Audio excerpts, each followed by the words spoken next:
Thank you. Vladimir. And of course, this can also, excuse me, Vladimir, this can also dictate culture and behavior. And Vladimir, from your standpoint as an actor, can you give us a sense of how things have changed from where you sit?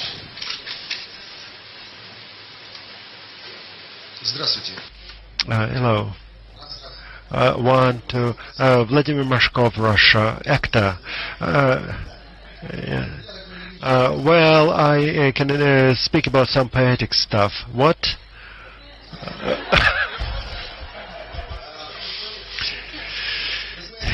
You know, I do understand that we all love movies, and not too many people here. Do you hear me? Yes. Does it make sense to you? Well, there are not too many people. We didn't really watch that much of 3D movies just to go Avatar. I had, you know, the very first weekend in Los Angeles, I came to the first showing of Avatar in Universal. As our great philosopher Klachevsky said, actors just slowly, just their aesthetic feeling is just substituted by aesthetic evaluation.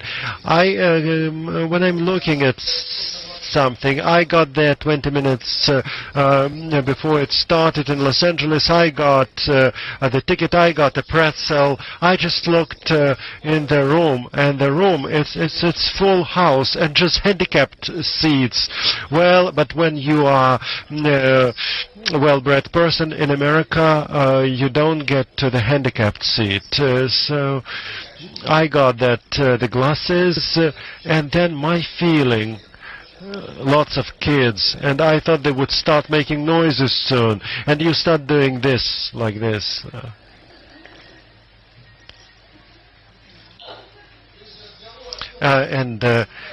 Timur was right to say that in this respect our subconscious just stops working. If it's 2D and it's next to us, there are friends and family kissing. When you have 3D, how can you kiss anyone? And you just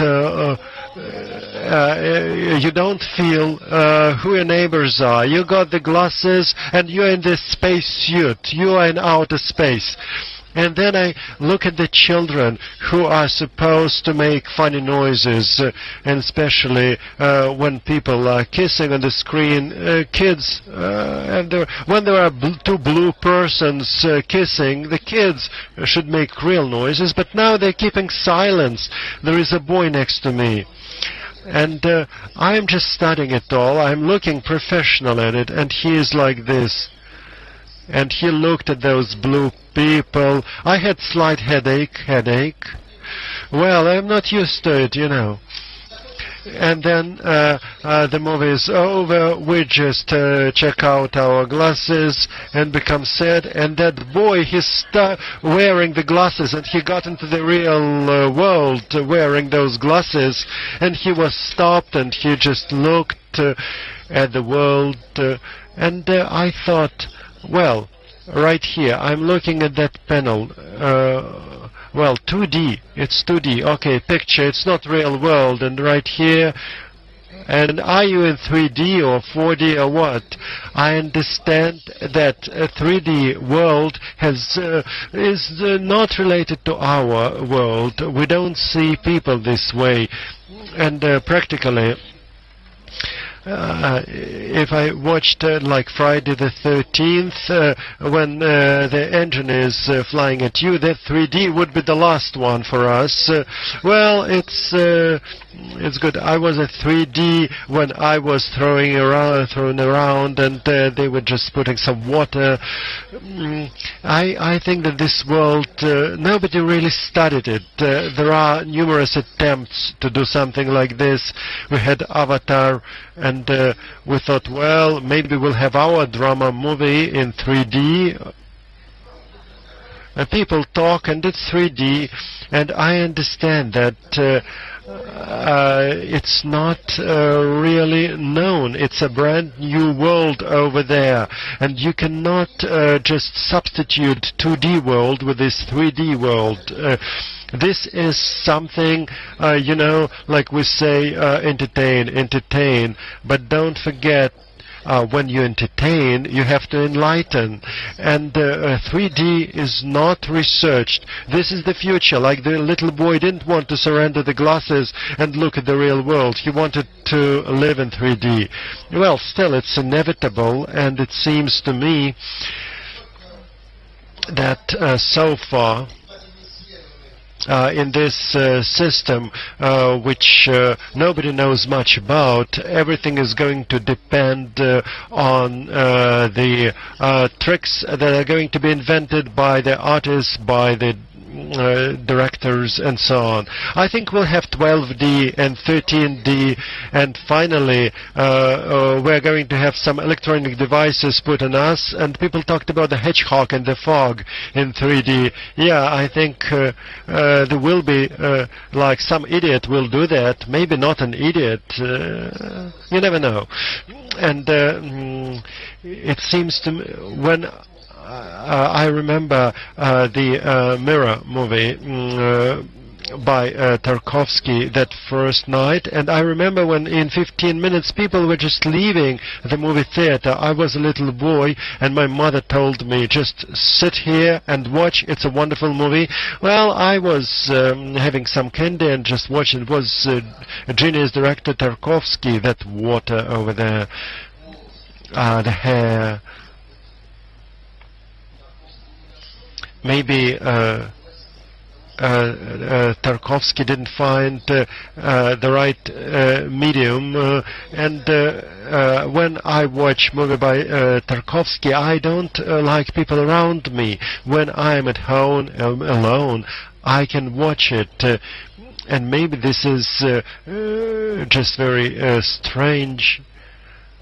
Well, maybe that could be another medium. Thank you so much.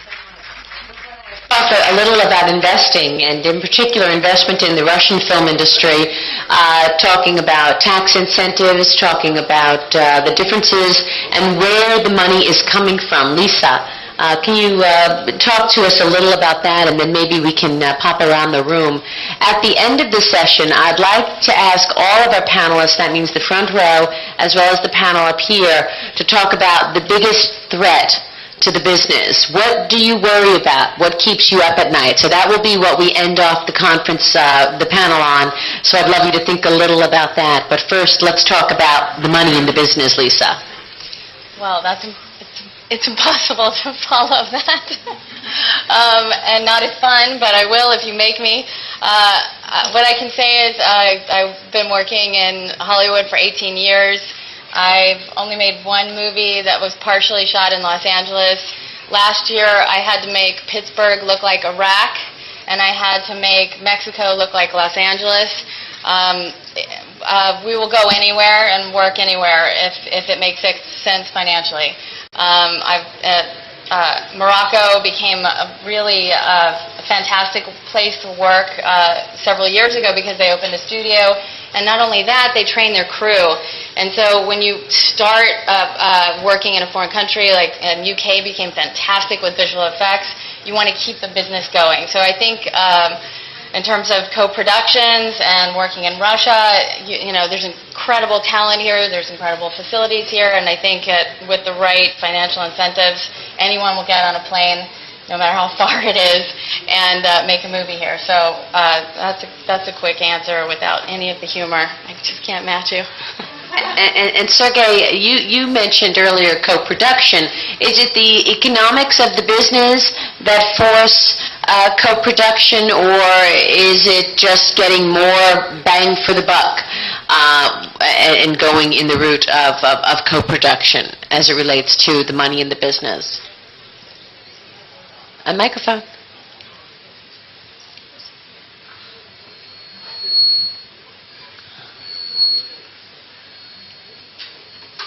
Не знаю. Yeah, you're okay. Раз. Now, you turned it off. Yeah. You got it. Hello. Yeah. Hello. I don't know whether I have enough money for Lisa because well, it's difficult with Hollywood for different reasons. So far, the budgets are not comparable with our opportunities because the projects are really major projects. And also, I'm afraid that for Lisa, it's not going to be of great interest for many other reasons. And in about 4 years, in about 5 years, I believe that Russia is going to try to invest in Hollywood, but it's going to be done by financial institutions mostly, just like banks, French and German banks invest in the movies. And my interest in co-production is in creation of such a system that would provide an opportunity on a regular basis with some reliable Western partner or several reliable partners to exchange money and ideas. And before this question is asked about what doesn't make me sleep at night, about nightmares. My biggest nightmare is absence of vivid, strong projects. It's our just nightmare which is always with us. The project, the idea, the most important thing in the movies, and not just in the movies. What is the history? What is the idea? Green people or blue people, you don't make them green, you might lose, or blue. Well, maybe Shrek were yellow, it was lose, or if Avatar is not blue. It's highly important, and the ideas are not enough. You need a script, you need a project, and this cooperation, when we can cooperate equally, and also when we get the creative potential, some finances that do exist in Russia. The situation in Russia is different from what was there 5, 10 or 15 years ago. So that's the most important thing. Now, we have representatives here of American cinema. Well, I have a lot to say about Europe, but I'm not going to talk about Europe. Just wanted to say that America is great because it's always searching. It's always searching for new ideas, new tricks. We constantly receive letters asking us to send a film because an American company looks after Redford and Scorsese, has heard about the film that has got interesting elements. Please send us your film, we'll be very grateful. What does that mean? It means that they are engaged in importing ideas. They are engaged in artistic search, and that's great, and it would be good if our cooperation develops in this way in the future, because there are still some brains left in Russia. We mustn't get deep into financial bit, because we have we don't have a business conversation here. This is more or less small talk, but let's hope we get to business negotiations eventually.